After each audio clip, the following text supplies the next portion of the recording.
Live, local, late breaking. This is WNBF News at 7. Good evening to you. We're glad you're with us at 7 o'clock. I'm Eric Weisfeld. Absentee in-person voting has just about wrapped up around the state. Take a look at the first year all registered voters were eligible to vote before the election. WNBF's Zach Wilcox joins us live from the Horry County Election Office. And Zach, what did voters there have to say about having the chance for the first time to vote a little early this year? Hey there, Eric. Good evening. In fact, the last group of voters just made their way out of the office about an hour ago, so they are done with the absentee in-person voting for this year. And every voter that I talked to said they were glad they had the chance to vote today ahead of the election day instead of on election day, because for one reason or another, they won't be able to make it out tomorrow. And each one individually tells me they'd like to have that opportunity in next election and every election after that. And the State Election Commission is hoping they have that chance too. I was off today, so. I have a golf date at 9 tomorrow morning. I can't even imagine with all the people who've come out how doing it all on one day would work. Hundreds of people made the trip to the Horry County Office of Elections to take advantage of the last chance to vote absentee in person before Election Day. Under normal circumstances, they'd have to meet at least one of 18 requirements that limit the option to people in the military, people over 65, and people with disabilities, among a few other small demographics. But the state legislature added state of emergency to that list for this election due to the coronavirus pandemic. So this is the first year that many of those people have been able to vote in person ahead of Election Day. Several aren't ready to give that up after this year. I like it. I like the idea. You give everybody as much access as possible to vote, yeah. The State Election Commission is hoping they don't have to. In today's world, trying to figure out how to cast your ballot during a 12-hour period on one day just doesn't compute with a lot of people. State Election Commission spokesperson Chris Whitmire says the commission has supported early voting for years, but it will take a bill by the state legislature to make it the norm. He says this year the state is actually doing no excuse absentee in-person voting as opposed to true early voting, which is what's slowing down the line so much. Like at the South Strand Rec Center, where last week voters said they waited almost 3 hours to fill out their ballot. We could move people through lines a lot faster if we had true early voting. A voter would go in and vote more like they do on Election Day and not have to do this application process through our statewide voter registration system. The state legislature bill that passed through only applies to this election, which means the rules will revert back unless a new bill is introduced. I think that lawmakers will probably see what turnout was in absentee this year, and would have to seriously look at what kind of options are we going to give voters in the future. And the state has had more than 850,000 people vote absentee in person this year, and that shatters the previous record of 370,000 back in 2016. In Conway, Zach Wilcox, WNBF News. Over the weekend, the Florence County GOP headquarters was vandalized with inappropriate messages and products placed on the outside of the building. WNBF News reporter Cameron Crowe spoke with the Florence County GOP chairman, who asked for people to settle their disagreements at the ballot box. The Darlington County Democratic Party had the doors to their office superglued shut. And this weekend, the Florence County GOP experienced some vandalism of their own. Florence County Republican Party Chairman Mike Page says workers came to the office Sunday afternoon to see inappropriate messages and products plastered on the walls. While there wasn't any structural damage to the office, Page says in the last 7 years he's worked with the FCGOP, he's never seen anything like this. We're just a day away from Election Day, and Page believes the country is divided over the election.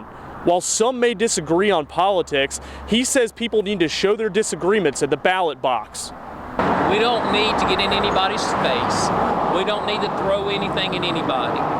We need to have an exchange of ideas in the marketplace of ideas and be civil towards one another. Florence County has several key offices up for grabs tomorrow, including the Florence Mayor, Florence Sheriff, and Florence City and County Council. Polls will open at 7 in the morning and close at 7 in the evening. Reporting in Florence, I'm Cameron Crowe, WNBF News.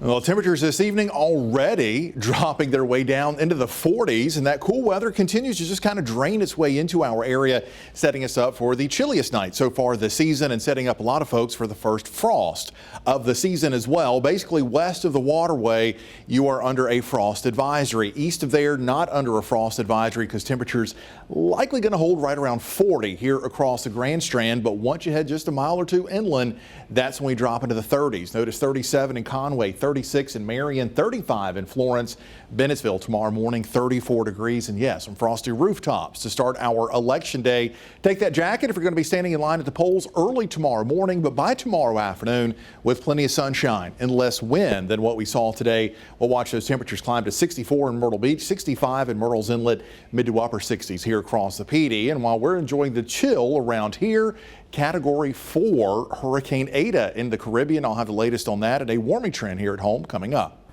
Happening right now, Democratic candidate for the U.S. Senate race, Jamie Harrison, is holding his last drive-in rally in Orangeburg, speaking to supporters about his vision to restore hope to South Carolina. Before his election party in Columbia, Harrison will make 3 stops in Florence County tomorrow afternoon. Meanwhile, incumbent Senator Lindsey Graham making a number of stops a day ahead of Election Day. During his events, he spoke about the importance of keeping the Senate in Republican hands and the national implications of this Senate race. Graham says voting for him will prevent a fundamental change to America as we know it. A new Senate poll from the Morning Consult shows Senator Graham is leading over Harrison by 2 points, 46 to 44%. It is important to note, though, the margin of error on this poll is plus or minus 3%, meaning the race for the Senate is still a statistical tie. While South Carolina has long been a red state, experts say a color change is coming, and Charleston could be the place to lead it. Gray Media's Lillian Donahue breaks down how growth in the Lowcountry could lead to a political shift in the years to come. Last year, the Tri-County, Berkeley, Charleston, and Dorchester counties grew by an average of 38 people every day. I recently moved to South Carolina about 2 years ago from Connecticut. Living downtown, we're noticing that a lot of people are moving from New York and Pennsylvania, so a lot of people coming in from the north. Over the past decade, Census Bureau data estimates that Berkeley County has grown the largest by 28%, and then next Dorchester by 20%, and finally Charleston by around 18%. The biggest driver is employment at places like Volvo, Mercedes, Boeing, and others. This demand for labor, which is not in the existing labor force, is really pulling people who are more likely college educated, also much younger. And the growth development, what we see in Charleston, is radically different from what we would see in a place like Myrtle Beach or Hilton Head, which is a completely different economic configuration. That new group of people calling the Palmetto State home could not only change the economic landscape, but the political one as well. Down here in Charleston, it used to be an all-red county, all-red district. We are starting to see fingerprint evidence of a change in voting trends in metropolitan areas. There's certainly probably a bit more of a purple county, Charleston especially. We've had a good influx of people from out of the state, and with that comes new voting patterns. Dr. Karen Amira, an assistant professor of political science at the College of Charleston, says this was seen in the 1st Congressional District, which includes the Lowcountry coastline and parts of Charleston, where Democrat Joe Cunningham narrowly took a congressional seat in 2018 that was held by a Republican for decades. You have people moving in from places like New York or out of state, plus you have students that are sticking around after college. It could do something to transform the political landscape in the area. But she also says any political shift on a statewide scale won't be seen for years, and Democratic runners still face an uphill battle when running against longtime Republican strongholds in the state. But this is still a fairly Republican state. In fact, the gap between Republicans and Democrats, if you look at the Gallup polls over the last 10, 12 years, since 2008, 2009, that gap has widened. But Clemson researchers say a shift will come as long as industry continues to draw outside talent in. The idea of regions which have historically voted one direction are now changing, which is bringing us to a very important kind of political reality. History doesn't vote, people do. And so as the composition of these communities are changing, voting trends are changing. And that's exactly what we're seeing in Charleston. And remember, our Election Day coverage starts on WNBF News today at 5 o'clock in the morning. Throughout the day, we'll have live updates on the races that mean the most to you. You can keep up with us on air on the WNBF News app, Facebook page, Roku, Apple TV, or Amazon Fire TV. You can also keep up with the results on WNBFnews.com. Just click on the Decision 2020 tab at the top of the page. And happening right now, let's take a live look inside tonight's Horry County School Board work session where leaders are discussing the possibility of opening a new school. I can tell you that we're not able to go inside right now, but we will have a live report for you. Details about the possible project, limited right now, but we do know they're looking at a number of property options. WNBF News reporter Jennifer Roberts is at that meeting. She'll join us at 7:30 with a live update. Stay tuned for that. Still ahead for you, reporting to duty to protect those most vulnerable to the coronavirus, how one state is using the National Guard to help those in nursing homes.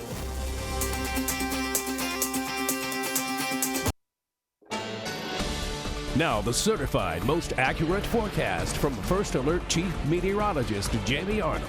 All right, well, pretty remarkable that here we are on November 2nd, not only talking about just a hurricane in the Caribbean, but a Category 4 hurricane that continues to rapidly strengthen and may unfortunately make a run at Category 5 intensity before making landfall in Nicaragua later tonight. Look at that tiny little eye there. We call that a pinhole eye. Whenever you get those really tight, well-defined eyes like that, that indicates an extremely powerful storm. And look at that, winds now up to 150 miles per hour, over 155. And yeah, this becomes a Category 5. It is unfortunately going to come ashore in Nicaragua as we head through the overnight hours tonight. But then it's kind of an interesting forecast. Notice the forecast model's pretty well sold all the idea of Nicaragua tonight, but then just kind of drifting around and perhaps turning to the north, back into the Caribbean, maybe trying to get close to the southern Gulf of Mexico by the time we head into the weekend and early next week. So just because Eta is making landfall tonight doesn't mean that we will be done tracking it by any stretch. This one may be a real thorn in our side as we head through these next couple of days, perhaps even for the next week. Back here at home, though, it's all about the cool and dry weather. As we head into Election Day, you'll need that jacket early tomorrow morning. Polls open at 7 o'clock. At that time, temperatures into the 30s to near 40, climbing to 60 if you're heading to the polls at your lunch break. And then as we head towards the time the polls close tomorrow evening, slipping our way back down into the 50s. But we do have a warming trend on the way. Today, we only saw those temperatures into the 50s. Tomorrow, up into the 60s. By Wednesday, we're near 70, and then we're well up into the 70s Thursday, Friday, and into the upcoming weekend. And with that bit of a warming trend, we're also going to throw in a bit more humidity and perhaps a stray shower by Friday, Saturday, and Sunday. No rainfall concerns tomorrow morning, though. There's those temperatures, 30s inland, right around 40 on the beaches. As we head towards midday, those temperatures climb to the upper 50s to near 60. And then notice those afternoon temperatures, 64 on the beaches, 66 for the PD, before slipping back into the 50s as we head towards dinner time tomorrow evening. Your Myrtle Beach 7-day forecast showing that warming trend as we hit 69 on Wednesday, 73 Thursday, 74 by Friday, and then well up into the 70s for the weekend. Notice those nighttime temperatures considerably warmer as well. We'll go from the 40s to the 50s, and by the weekend, nighttime temperatures into the 60s with some humidity and maybe a passing shower or two. Florence into the PD, certainly cold and frosty tonight at 35, 66 though for Tuesday, 70 by Wednesday. We're into the upper 70s to near 80 by the weekend into early next week with much warmer nights and some more humidity around for occasionally some clouds and an isolated shower or two. State health officials have announced 785 new coronavirus cases today. 39 were in Horry County, 26 in Florence County, 11 in Georgetown County. Since the start of the pandemic, more than 170,000 cases have been reported by DHEC. Looking ahead, the Myrtle Beach Convention Center will host 2 free COVID-19 testing events later this month. They'll run November 23rd and November 30th. Both will start at 10 in the morning and continue until 2 in the afternoon. They'll be in a drive-through format. The global death toll from the coronavirus surpassed 1.2 million today. The United States holds the highest number of deaths from that virus, more than 231,000 now. World's total number of confirmed COVID-19 cases stands at 46 million. Meanwhile, more than 1,000 Indiana National Guardsmen are being called to duty in the battle against the coronavirus. As Rich Nye reports, they'll step in to aid a vulnerable population.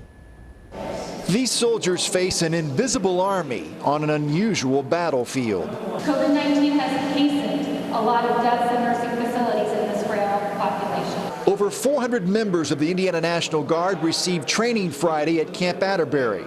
How to protect themselves, how to protect others, and generally just how to help. How do we help this fatigued staff stop the spread of the infectious virus inside of these facilities, because this is our most vulnerable population. This is the first wave of soldiers who will work in 133 long-term care facilities that need the most critical help. Just more manpower. We're going to be conducting temperature checks for visitors, ensuring that we have proper protection gear for everybody. Just whatever that care facility needs, we're going to be helping with.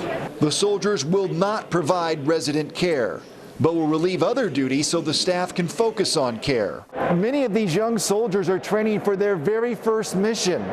Not the kind of mission any of them ever expected. I'm an infantry, I'm a mortarman, so I was kind of expecting something more action, but this is still a good way to serve the community. Full-time student Andrew Schuler passed his first COVID-19 test a couple days ago. When I go to school at Ball State, all our temperatures aren't taken. We're not required to get a COVID test or anything. So I kind of feel safer doing this than going to school.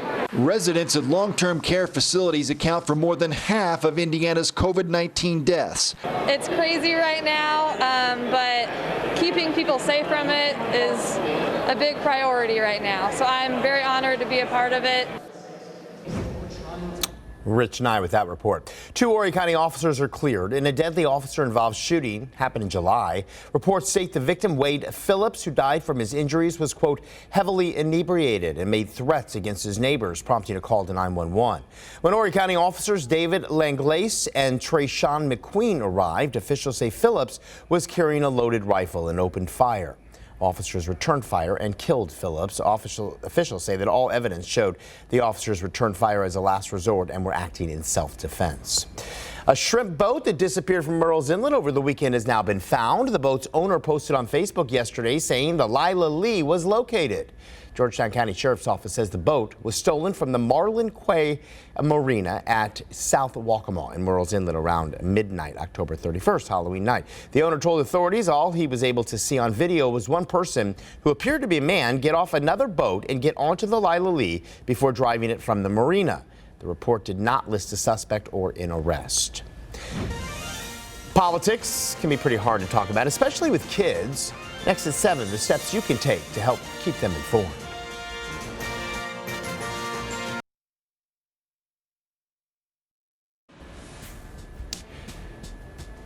Well, politics can sometimes be a hard topic for anyone, especially during an election year. Talking about the right to vote and what the process means can actually be a good thing, though, to discuss with your child.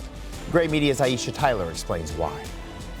With one day to go until the 2020 elections and with political talk everywhere, the talk about politics has probably trickled down to your kids. Joan Zaleski with the Charleston League of Women Voters says right now is not only a great time to talk to kids about voting, but also an important one. Bring children with you, let them see what the process is, see all the different kinds of people who are coming out to vote. She says in addition to taking your kids with you to the polls when you vote, share your beliefs with them when it comes to why you're choosing particular candidates. I think it's important that children understand that you have reasons why you're choosing this particular political candidate. And go all the way down the ballot and show them the process of what you're doing. Zaleski says for younger kids, point out election signs and bumper stickers, using those as a way to start the conversation about the elections. For teens and those getting ready to vote for the first time, talk about rights and responsibilities of voting and about your experience the first time you voted and why their vote really matters. I know every parent has a story that they can tell their children about when they voted. So I would say to any young person who's voting for the first time, who are the candidates who speak to your need for change, or your need for justice, or your need for a better world? Who are those candidates? She says teach kids voting is a duty as a good citizen and is a way to make your opinion heard and get things changed on the local level, like with the school board elections, as well as elections at the state and national levels. Showing your children that you're engaged as a citizen, as part of our democracy, is a very important way to continue keeping our democracy strong. Zaleski says kids learn their voting patterns and behaviors first by their parents. So if you vote and they grow up in a household where voting is common, they usually will model that behavior. For a link with more information on voting and with more background on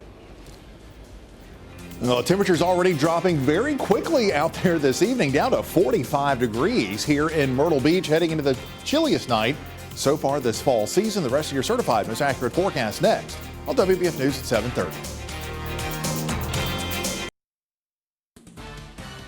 Live, local, late breaking. This is WNBF News at 7:30. Thanks for sticking with us for your news at 7:30. I'm Eric Weisfeld, and we are just hours away from Election Day. Many of you are looking to get up early and head to the polls, but how's the weather shaping up when those polls open so early, 7 in the morning tomorrow? For the answer, let's turn to First Alert Chief Meteorologist Jamie Arnold with your certified most accurate forecast. Anything like today, Jamie, we're going to have to bundle up. Even colder than it was this morning. In fact, some of you may have to scrape a little frost off the windshield early tomorrow morning. And that first frost of the season on its way for areas just inland from the beaches. That's where that frost advisory is in effect. Basically, think of the waterway. If you live west of the waterway, you're included in that frost advisory. East of there, temperatures just a little bit too warm for frost, but still certainly chilly enough. That puts us at 40 tomorrow morning for Myrtle Beach and North Myrtle Beach. 38 though for Longs, 37 in Conway, 36 in Aner, and then we start talking low to mid 30s here across the PD. 35 in Bennettsville, Florence, Darlington, and Hartsville. 34 in Dillon. Couple of spots up here near the border may get awfully close to that freezing mark as we head towards early tomorrow morning. The other big story we're watching continues to be Hurricane Eta down here in the central Caribbean, on its way to perhaps getting very close to Category 5 intensity. I'll have the latest forecast tracks on that coming up. Time is up for you to vote absentee in person in Horry County. The line earlier today outside the South Strand Recreation Center. Look at that. Hundreds look to make their voices heard. A lot of people there. WNBF News reporter Neil Watson stopped by that location an hour before the polls closed. Yeah, the chilly weather did not stop people from coming out to vote absentee today. The line outside of the South Strand Recreation Center reached all the way to the street. Now, this is how it's been every day for the past week at absentee voting locations in Horry County in the final days of early in-person voting. Today is the last day to vote absentee. Some people even brought out chairs to sit while they wait for hours. One voter, Elliot Cole, says he was in line before the doors even opened at 8:30 this morning and still waited about 2.5 hours. Cole believes the reason this year's election is so important is because of the issues Americans face today, with the greatest one being the coronavirus. Some people are happy with the way government has handled it. Some people are not happy with the way government handles it. And it's all the way from your local government all the way to national government. So when people, see all of these different issues, they want to get out there and voice that opinion because, as I said, there's a lot of issues out there right now. So far, more than 96,000 people have voted absentee in Horry County. Reporting in Myrtle Beach, Neil Watson, WNBF News. Well, this was the scene at voting precincts in the Midlands today as thousands of people waited for hours to cast those ballots on the final day of in-person absentee voting. Many who came out say it was worth the wait to potentially avoid even longer lines tomorrow. I would expect it to be even more people. I was surprised it was as many people today because all last week, I saw it was the same thing, line down the Sumter Highway. And it was like this today. I figured Monday would be a good chance for me to get here and not stand in a line, and that was not the case. State Election Commission says internet connectivity will not be an issue tomorrow because on Election Day, the state uses a closed system, not an open one. Today marked the first day on the job for Supreme Court Justice Amy Coney Barrett. High Court resumed oral arguments today, and Justice Barrett took her place virtually in the 9th seat.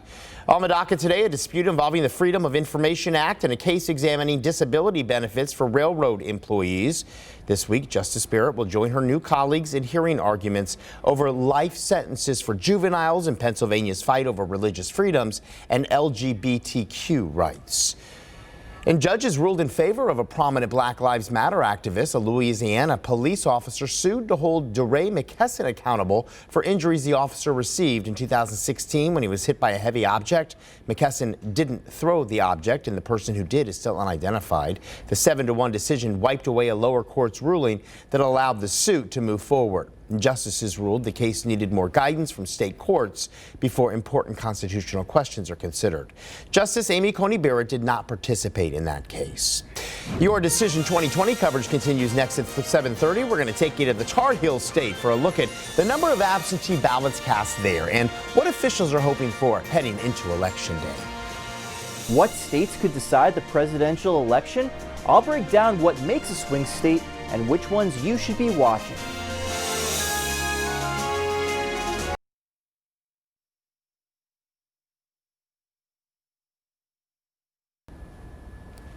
I want to take you to North Carolina now, where more than 4.5 million voters have already cast ballots. That's more than 95% of all North Carolina voters who cast ballots in 2016. Officials with the Mecklenburg County Board of Elections say that they are putting last-minute touches on their precincts. They're hoping social distancing compliances from early voting can continue tomorrow.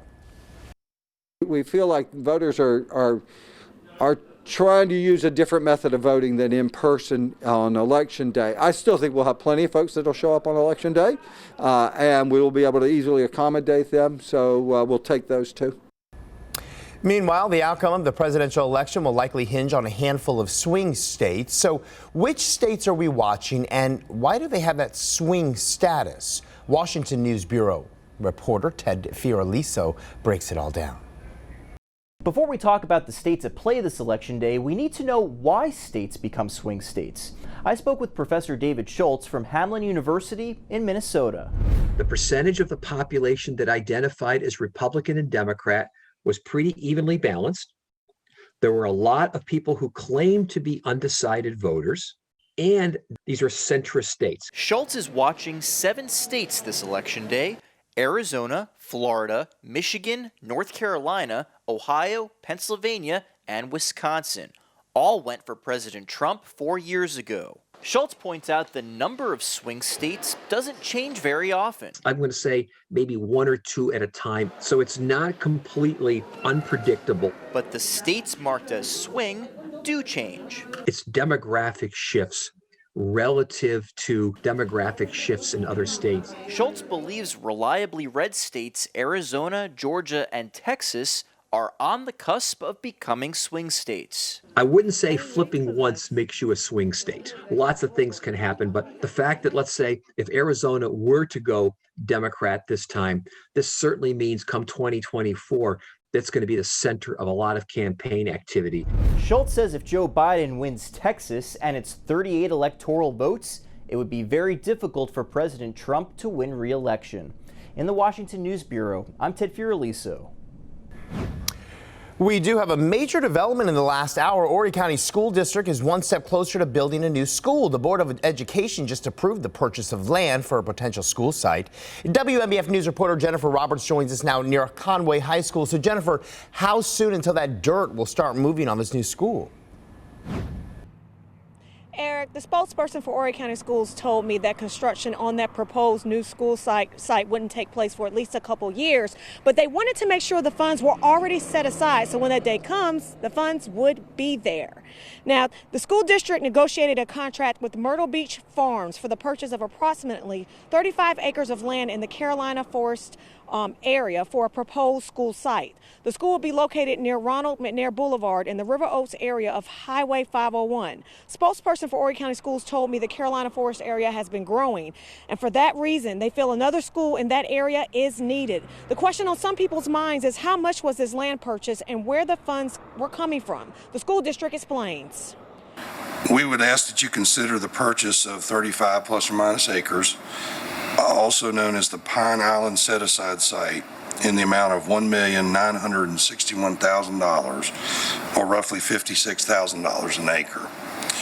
And we would request to use funds from the unassigned general fund balance. And as you know, that motion was approved. The Horry County School spokesperson told me more than likely that proposed school would serve on the elementary level. Live in Horry County, I'm Jennifer Roberts, WMBF News. After a blowout win against Georgia State, the Chants are once again moving up in the AP Top 25 poll. You're going to hear from head coach Jamie Chadwell and students on the team's history-making season.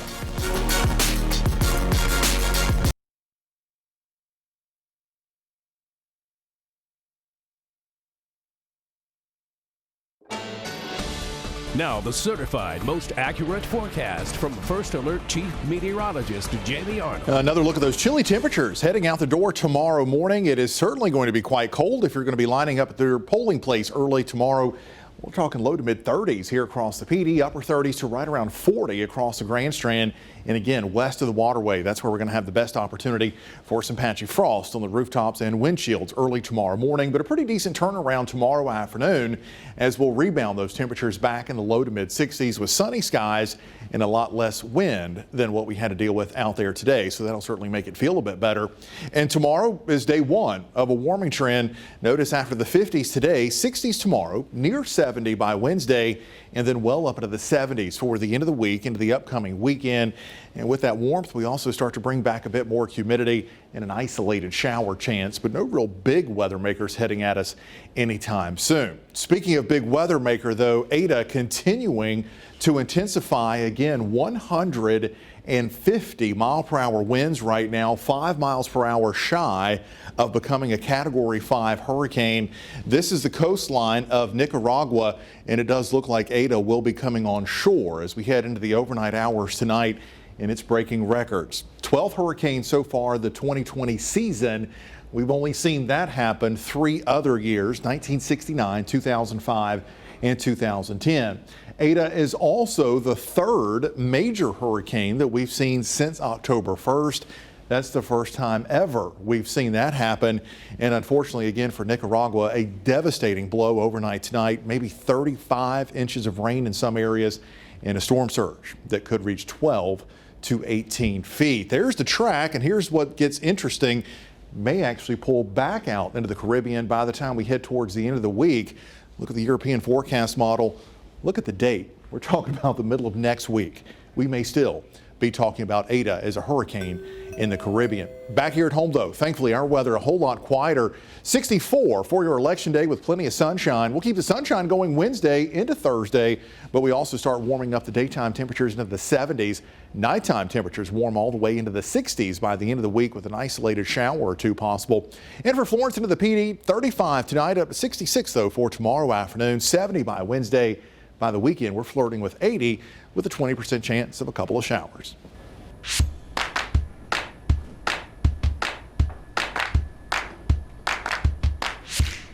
The hype surrounding the CCU football team is at an all-time high on campus. This comes after the undefeated Chants rose to number 15 in the AP poll over the weekend. Patrick Lloyd joins us with reaction from head coach Jamie Chadwell and those students. Coastal Carolina University is now ranked higher than the following schools: Oklahoma, Southern Cal, Boise State, Texas, Michigan, and Auburn. All schools historically known, of course, for being football powerhouses, now ranked lower than the Chants.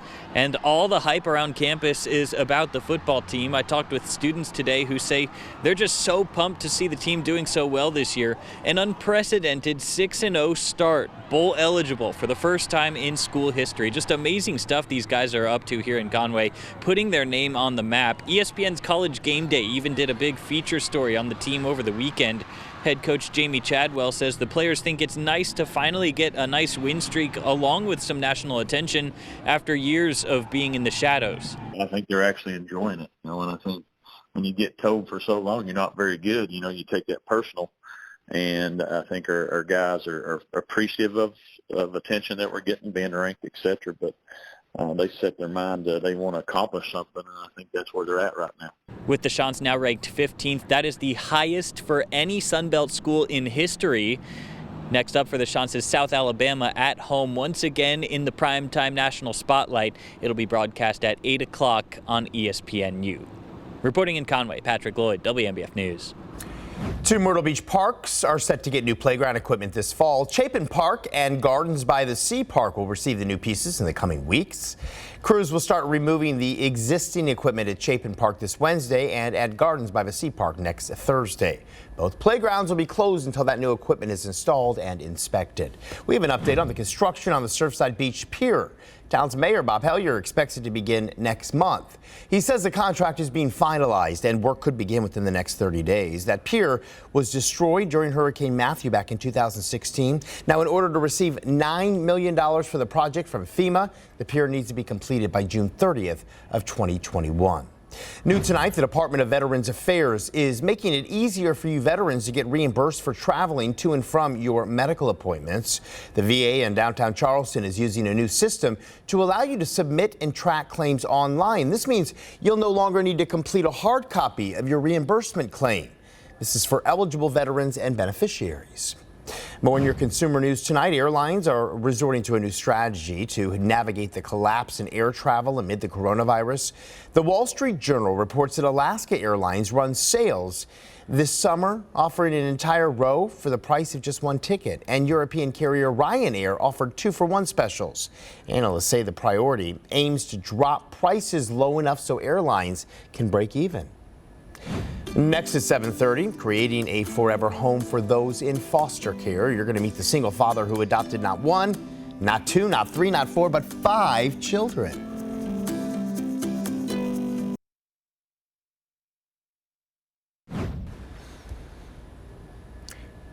November is National Adoption Month, and the South Carolina Department of Social Services is looking for homes for more than 100 kids in our state. They say this year's theme is Youth Voices, Why Family Matters. According to Governor Henry McMaster, there are more than 150 people in foster care in our state. The Department of Social Services says they're looking for families for teens and older youth. During an Adoption Day event in Ohio, a man learned his current 3 foster children had 2 additional siblings, so he decided to include the other 2 children in his family. Amber Jayanth takes us to a special ceremony. Laughs, smiles, and pure joy overfilled the Hamilton County Probate Court today as parents expanded their families, making their adoptions official. Robert Carter is now the father to this clan of 5. I'm relieved, I guess, because I tried to go through this process before and it didn't work out, but I'm just happy that now it's over and I'm their dad for the rest of their life and that they know they'll never have to go through what they went through again. In December of 2019, Carter began fostering Robert Jr., Giovanni, and Keontae, then later learned that the 3 brothers also had 2 sisters, Mariana and Michaela, in the foster system. He says that they had been separated for 6 months. We met up for visits, and all the kids were crying. This is like today, the picture of the day they all seen each other after 6 months for the first time. And they were all boo-hoo crying, didn't want to leave each other. And in that moment, that's when I knew, like, okay, I have to adopt all 5 to keep them all together. Carter tells us that he also grew up in foster care, so he knew too well the pain of siblings being separated. My mom got 9 kids, and I didn't see my youngest again. He was 2. I didn't see him again until he was 16. So for me going through that, I know how important it is for them to see each other, be around each other. And when I had my boys before I got the girls, that's all they talked about with their sisters. So he worked hard to get a bigger house and today made it official, adopting all 5 siblings. Stacy Barton, who is an adoption case manager, says after seeing this family together, she knows this union was meant to be. I have never had a single father adopt 5 children. I've had married couples who've adopted 6 or 7, so this was a unique experience. Children need families, and you know, it's just today is an opportunity for Mr. Carter to show the community that he can do it and others can too. All right, clear and quite chilly already out there this evening. Current temperature in Myrtle Beach 45 and still falling fast, dropping down to around 40 at the beaches early tomorrow morning. 30s though with that patchy frost as you head inland. Notice though quickly climbing back into the 50s by 10 a.m. Lunchtime temperatures near 60 and then low to mid 60s for tomorrow afternoon. So getting a little bit better if you're going to be heading to your polling place later in the day. We're also keeping it dry, not only as we head through tomorrow, but Wednesday into Thursday as well. Next opportunity for an isolated shower or 2 coming up by Friday into the weekend as temperatures climb back into the 70s. New at 11, stepping in to help you with the polls. Why some Carolina teens say they wanted to volunteer this year. Updates always online. WMBFnews.com. Have a safe evening. See you back here for your news at 11.